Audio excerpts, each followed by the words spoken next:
I'm Nicole. My name's Robert. Today we're going to be reviewing McFarland USA, which is a Disney movie. However, it is not like any other Disney movie, which is animated. This movie is live action and it is actually based on a true story. So the movie starts off with a man named Jim White who gets fired from his job as the head football coach at a high school for being overly aggressive.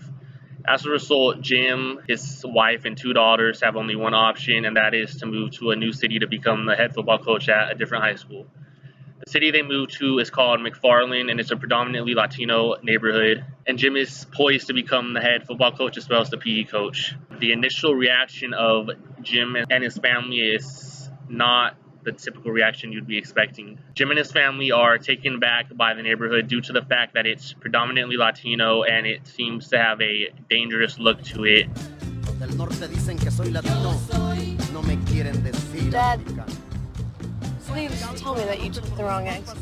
This reveals that Jim and his family have a bias towards the Latino community as a whole due to the fact that their previous home was in a predominantly white neighborhood. This city, which happens to be predominantly Latino, is completely different than what they're used to.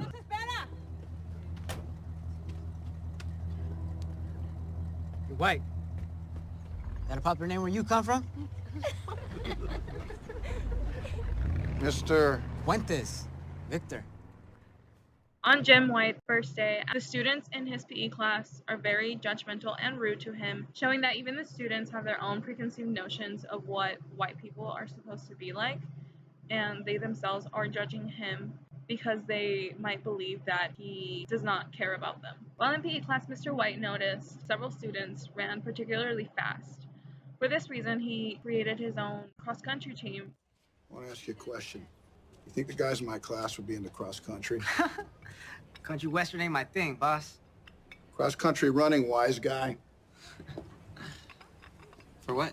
To win, to compete. So after putting together this team, Mr. White trains very diligently. He trains his students to be able to compete along with other schools. During the cross-country team's first meet, the McFarland team encounters a group of other cross-country athletes from a school of higher privilege with more additional funding. These kids seem to look down on the McFarland team due to the fact that they're Latino, and they also seem to have cross-country uniforms that are not as high quality as their own.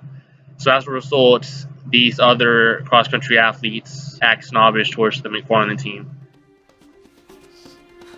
Where the hell's McFarland? Yeah, they can't run without a cop behind them. Or a Taco Bell in front of them. This reveals, again, the common preconception regarding Hispanics that they seem to be at a lower pedestal in comparison to other ethnicities, especially Caucasians.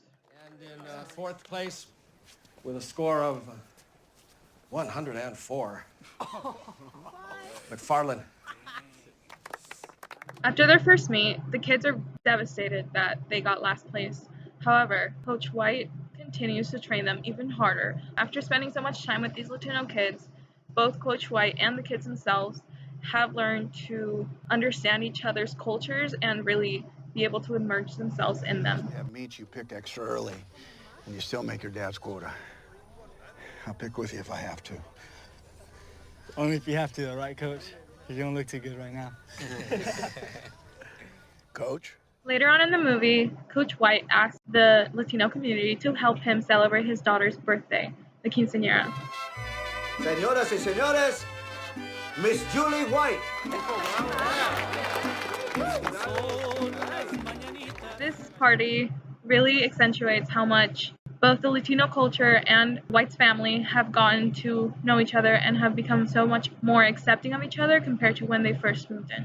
Towards the end of the film, Coach White and his cross-country team eventually win the California State cross-country competition. And at the end, Coach White and his team embrace one another as a family, which is a complete opposite to their initial reactions at the beginning when Coach White first meets the group of boys who would eventually become the McFarland cross-country team. First ever California State cross-country champion team is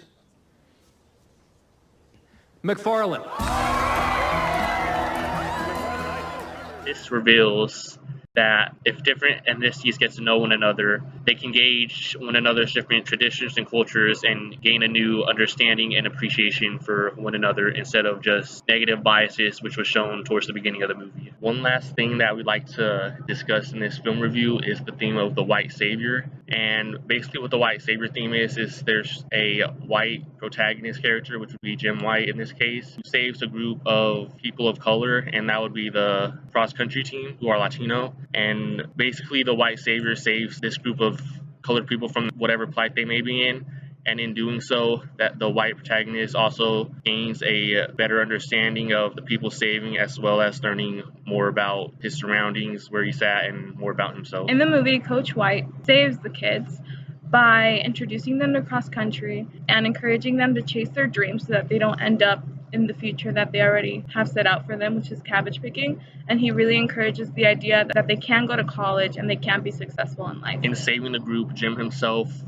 gains a better understanding and appreciation for the Latino community and culture, as well as gaining a higher appreciation for the humility of all the residents of McFarland, who happen to be predominantly Latino. As a whole, this movie explored the ideas of bias and prejudice, and also traditions and cultures that are not usually shown in the media. And it also explored the idea of the white savior, which was Jim White, and how he saved the Latino students. We would definitely recommend this movie to anybody who would want to watch it. McFarland.